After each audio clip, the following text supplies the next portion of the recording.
Welcome to video 3, Planning Your Business. The first step in planning your business is to create what I call your menu of services. So now that you've created your niche, you are very clear about what you want to teach and how you want to teach and who you want to teach, I want you to define the frequency. Now that you have a clear idea of who you want to teach, what's going to be the best way to teach them? Is this something that you would teach best as a workshop style course, perhaps, where you will see them over a period of 6 weeks, once or twice a week, in order to deliver the content that you would like to deliver?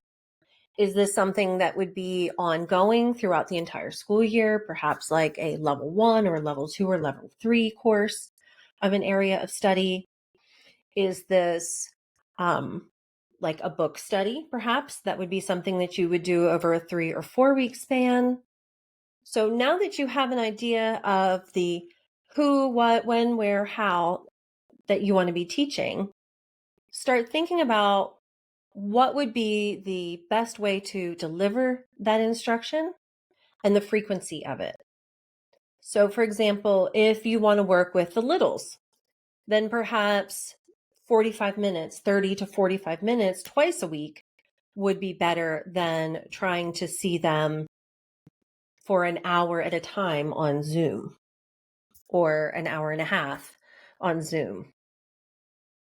If you have older students, then Zoom or a different video conferencing method, Google Meet, Office, Teamworks, whichever you would like to use, that's fine. But I want you to think about what you want to teach, how long it would take you to teach it, and how often you need to meet with your students in order to reach your goals. So that's step number 1. Even before coming up with a name, you need to take some time to create your menu of services. Then, once you have a clear idea of what exactly you will be teaching and to whom, then I would like you to think about a name for your business or possible names for your business. Now, the general rule of thumb is to come up with something that is descriptive, so that way somebody can fairly quickly tell what your business is about, but that's also creative and memorable. And I would encourage you to come up with not just a name for your business, but also a tagline. For example, with my French business, it's My French U, the letter U. All one word, My French U is the name of my French teaching business. And then my tagline is Find Your Voice in French. Because in my French teaching business, what I really love is teaching students to find their own voice in French, so that way they can talk about the things that are interesting to them and their lives and meet their linguistic goals and meet their own goals. I love that kind of customized, not one size fits all language experience that I'm able to create. That's what's exciting to me as a teacher. And so that's what I like to be able to offer my students. So My French U, Find Your Voice in French. That's my business name and the tagline. Another example of a name and tagline would be the Private Practice Teacher. So again, it's descriptive. I think it's memorable because it's unusual and we don't often think of teachers as being in private practice. And then the tagline is Educate, Innovate, Empower. And because those are 3 of my values and the reasons that I love what I do with the private practice teacher, and those are my goals. I want to educate, I want to innovate, and I want to empower. That is why I have created that tagline for the private practice teacher. If you have a couple of ideas, then I would encourage you to start polling your community. And this is a great way to start to build hype and awareness of your business with the people that you already know. So when I was coming up with a name for my business, I had a couple. In fact, I reached out to some close friends and I said, hey, I want to create this French teaching business What are some ideas? What do you like about me as a person? What do you think my strengths are as a teacher? And I just kind of asked them to help me think through it. And we landed on a couple of different things. And then I found the one that I really liked, which is My French You. I also went back out to my community with color schemes. Like, okay, this is the name that I chose. What colors do you think would go best with that? And here's the type of client I'm trying to attract. What color scheme do you think is going to be the most interesting to them or the most attractive to them? And we'll talk about that a little bit more when we get into the marketing. But these are ways getting your community, your friends and family involved in what you're doing is a great way to start building awareness. So that way they know what you're doing and they can refer people to you. But also to get an idea of what is going to take hold and what people like. And this isn't something that you need to do 100% on your own. You can, but sometimes it's nice to get some different opinions and just to kind of help your brain think. Another part of this, though, is I'm giggling because just because more people vote for one particular name, if it's not the one that you love the most, you don't necessarily have to declare that. You can say, the one that I picked is the winner, yay, or this is what I went with. So even if you are polling your community across multiple platforms, most people are not going to follow you on all of those different platforms. They're not going to tally up the numbers themselves. So you don't necessarily have to worry about people getting upset if the name that they like the best doesn't win. It is your decision. So I want you to choose the one that you like the best. Then, once you have your name, it's time to move on to step number 3, which is registering with your state and applying for your EIN. That's your employer identification number. Now, you do not count as an employee. So as you're going through that, if you are a solo entrepreneur, you do not have to count yourself as an employee. You are an owner. You are not an employee. Whether you choose to be a sole proprietor or an LLC, that is entirely up to you. Do your research. I have linked below this video an article that I found in Forbes magazine about the pros and cons for each. But do your research, talk to a lawyer. If you are in the United States, I highly recommend getting involved with a SCORE mentor. It is a free service through the U.S. Chamber of Commerce. It is available in all 50 states. It's staffed completely by volunteers, and their goal is to help support solo entrepreneurs and small business owners with their needs in getting their businesses created. So the reason that I recommend getting involved with them is registering for your state. Your business with your state can vary drastically from one part of the country to another. And I think it's North Carolina. Registering your business as a sole proprietor is free and it took about 5 minutes. Whereas in Michigan, it's an 18-page application that costs almost $100. So it can really vary widely from state to state to state. And having a local free SCORE mentor to help you navigate that process is a wonderful resource that is definitely worth your time, I believe, to get in touch with them to help you navigate that. They can also put you in touch with a volunteer lawyer that you can get your legal questions answered with, as well as an accountant for free that you can get your accounting and tax questions answered. So if you are in the United States, I highly, highly recommend getting involved with a SCORE mentor just to help you gain access to some very wonderful resources completely for free. Then, speaking of free, getting your EIN. Now that is oddly a fairly easy process considering you have to go through with the US government in order to get that number. It's completely free and it takes maybe 12 to 18 minutes total in order to get that. So beware, however, when you are researching how to get my EIN, there are a lot of sponsored links of people who are offering to do that for you for a fee. It's very simple. Do not pay anyone to help you to get your EIN. you can absolutely do it. And it's very quick, very painless process in order to get that. Register with your state as quickly as possible. And I would even say do that at the same time that you're choosing a name, because you don't want to fall in love with a name just to go then register it with your state and find out that it's already taken.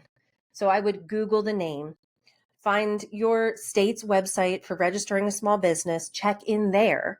So even if somebody registered that name but never put anything out on the web, it might not show up, but they could have already claimed that name, in which case that name will not be available to you.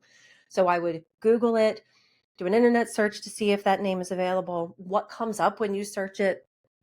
It could be some things that are not at all related to the business you're trying to create. And then also definitely make sure that you are checking to see if that name is even available in your state. Now on to step number 4, calculating your operating budget for monthly and yearly. Below, I have attached a link for a blog post that I've written about the specific things that I have purchased and invested in building my business, the things that I invested in first, and then the things that I invested in later on. So I would go ahead and check that out when you have a moment.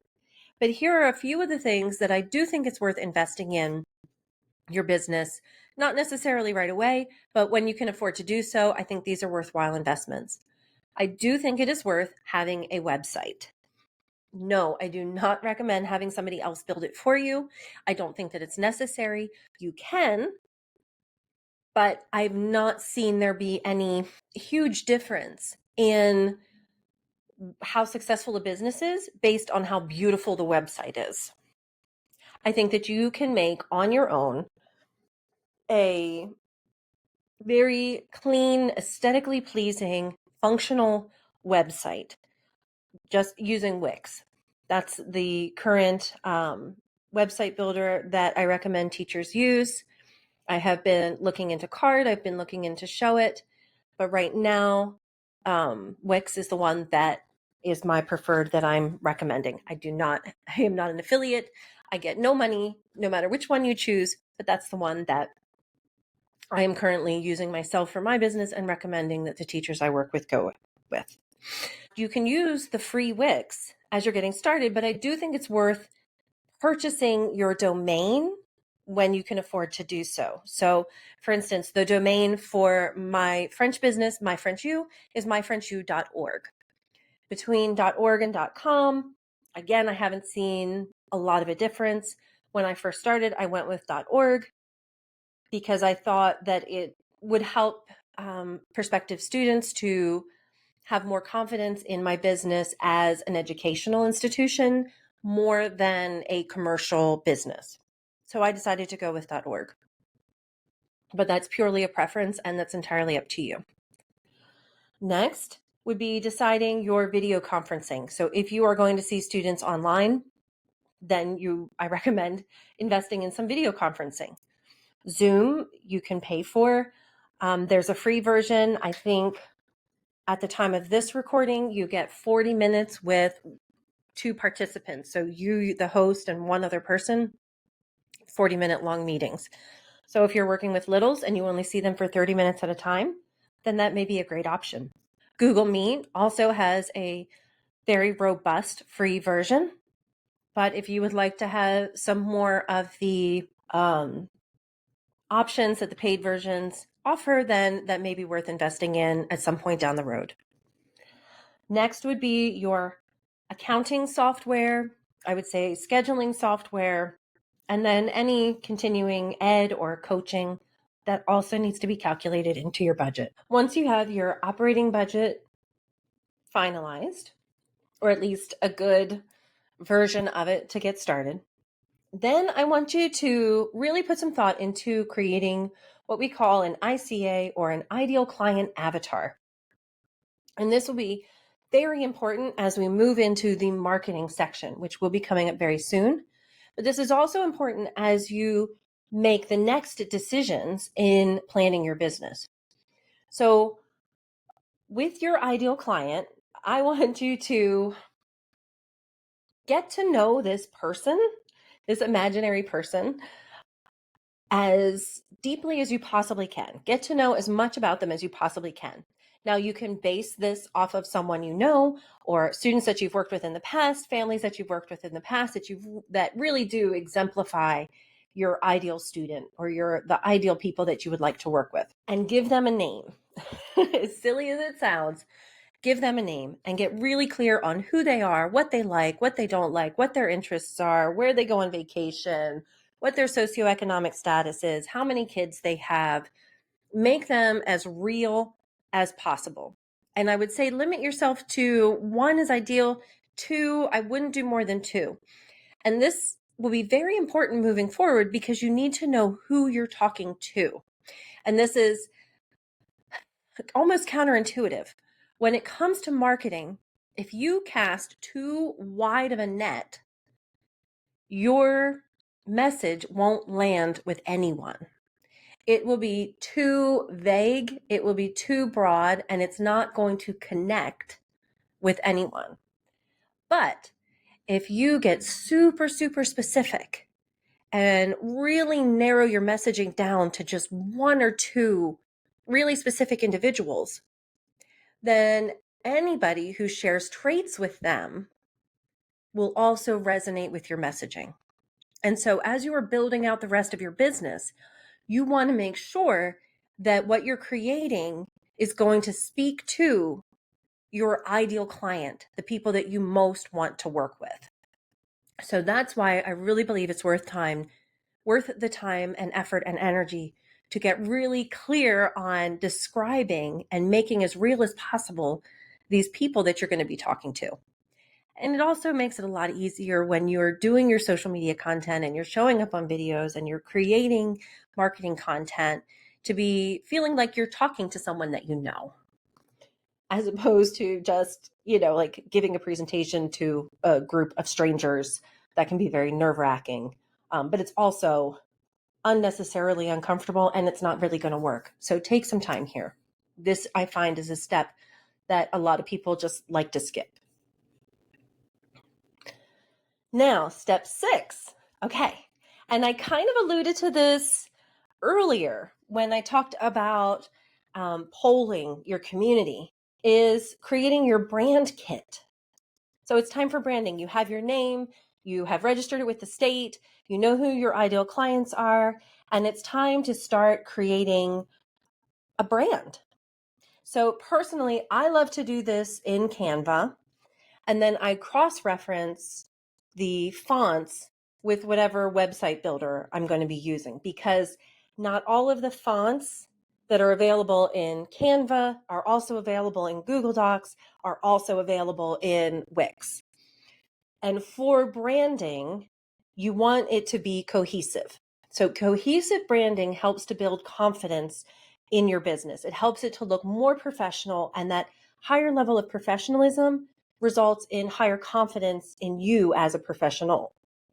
If it just looks kind of slapped together, it's going to feel that way, and it's not going to elicit the amount of confidence and professional respect that we're hoping to achieve as private practice teachers. So again, this is another place where I feel it's worth it to take some time to look into your branding. So think about your logo. Personally, my 6-year-old at the time helped me create my logo, and I absolutely loved it. So if you have littles that are particularly creative, feel free to get them involved in this process. It'll just add a little extra feeling to it and possibly make you smile and love it even more. For your colors, I recommend coming up with 4 colors to your color scheme. You want to have black and white are always good to have, but at least a very dark color, a very light color, and then possibly 2 like pops of color, 2 accent colors. And then for your fonts, it's good to have at least 3 fonts. So I don't want to say at least 3, you should have 3 fonts. A heading font, a paragraph body font, and then another accent font. And like I said, I recommend cross-referencing this across the different platforms you would like to use, just to make sure that they're available or that something similar is available in each of the platforms. Because again, that continuity and that cohesion is going to add to the professionalism of your site and which translates into greater confidence into the professionalism that you bring to your business. Again, step 7, honestly, I could have left it out, but I just want to remind you, this is another great place to poll family and friends. Ask, see what they like. And again, you're building more hype. You're getting more of your community invested in your business. They're learning more about it. They feel like they're more a part of it because they're on the journey with you. And then they're more likely to share about your business with other people and to remember that you have this business when they're talking to other people. Also, this is a great time to ask current and former students and families you've worked with for testimonials and for references. So while you're beginning your business, you might not have any testimonials for you as a private practice teacher or a private tutor, but you likely have had some really wonderful interactions with students that you've kept in touch with. And you can reach back out to them and say, hey, would you mind writing a 2 to 3 sentence? I'm starting this business. Would you mind writing a 2 to 3 sentence testimonial about what you liked about having me as your teacher? And then you also get to keep that in your smile file, which is also really wonderful. 8, having a website, which I mentioned before, and points of contact. So as you are, and that leads into step 9, as you're building your website, you will also be creating your email account, your business email that goes along with that. I recommend getting a scheduling app, something like TidyCal or Calendly. There are several out there. Those are just the 2 that I personally have worked with. Building out a business and social media accounts for your business, either on Facebook, Instagram, TikTok, whatever socials where you believe your ideal client will be. So not necessarily the socials that you enjoy using the most, but the socials that your ideal client will be using. And you're going to want to begin to create an online presence. This is your online storefront. Now, this is not a case of if you build it, they will come, but you do want it to be a case of if they look for you, they will find you. This is a place where you are building brand awareness. Just because you put out 5 reels and 10 static posts doesn't mean that you're going to start getting clients. But what it does mean is if they stumble across your content or someone tells them about you, when they start to search for you, they will find you. And that's what we want. We want you to be found. We want to start building connections. We want to start building brand awareness. We want there to be something there. Think of it as stocking your shelves. So that way, when somebody looks for you and they want to know more about you, they're able to learn more about you through your website, through your socials. They're able to reach out to you via email. They're able to schedule consults with you using your scheduling app. They're able to message you through your socials. Now, just be careful. Teachers have a habit of loving the planning and loving the creation process and then not publishing. So good enough is good enough, and you can tweak it forever, and you probably will. So as soon as it meets the needs of your business, hit publish. Get it out there. Again, like I said, just because you hit publish doesn't mean hundreds of people are going to start seeing your page. I don't know how many times I've gone back and updated it. I'm like, oh my gosh, I forgot to put a space after that period. Go back in, update. That's going to happen ad nauseum. So don't let that hold you up. When it comes to your social media, this is the order, and we'll talk about it more in the very next video. But consistency is most important, then it's quality, then it's frequency. But showing up consistently is the number one most important thing when it comes to social media. So if you pick 4 days to show up, to post on those 4 days, just continue to post on those 4 days. That's the consistency that we're looking for. The quality would be the next most important thing. We need the consistency for the algorithm to put it out. We need the quality for people to interact with it. And then the frequency that you're posting has to do with your growth. And we'll talk about that more in the next video. But the goal of all of this really is to build brand awareness so people know that you exist, build connections so that way you can interact with your audience and allow them to get to know you and allow them to feel like you get to know them. Because the goal here is that you need to be building know, like, and trust. Know, like, and trust. Before anybody will spend money on you or any of your products, they need to feel like they know you. They need to decide whether or not they like you. And they need to figure out what level of trust they have for you before they are willing to invest in you. And that is the goal of your socials and your online presence.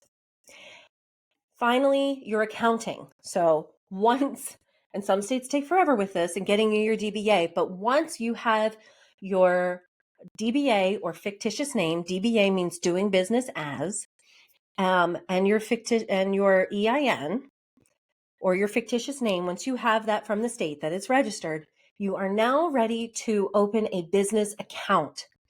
Now, it doesn't necessarily have to be a business account, but I do highly, highly recommend having an account that is specifically for your business, keeping it separate from your personal finances. This will save you so much time and headache later on when it comes time to do your taxes. If you just have that separate from the get-go, it really will make your business life, your entrepreneurial life, so much easier. If you end up closing it, you can always dump the stuff, whatever your earnings are, into your personal account later, but it's way easier to open this account first and have it ready and waiting when you begin to get paid. And then finally, a word about PayPal and Venmo.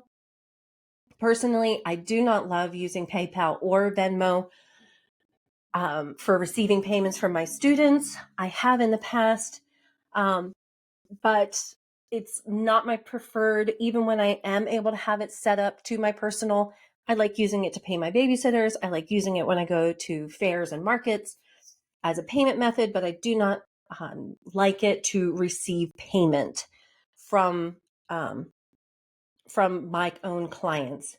For one thing, it has happened in the past where they have held the payments. They're sort of like a holding company and not released them to me when I requested it. They had their own timeline for when they would release it, and they do have the right to hold your money if they are questioning the transaction itself. So they don't have to release it to you, and that's the reason that I don't necessarily. They're great for the ease. I use them for payment methods myself, but I don't like to receive payments that way. I prefer to use my accounting software, which currently is Wave, but I've used QuickBooks in the past, and I find that that is just a lot easier, a lot more clear cut, and that is my preferred method. So those are all the steps for the 10 steps for getting your business set up, and I will see you in the next video about marketing your business.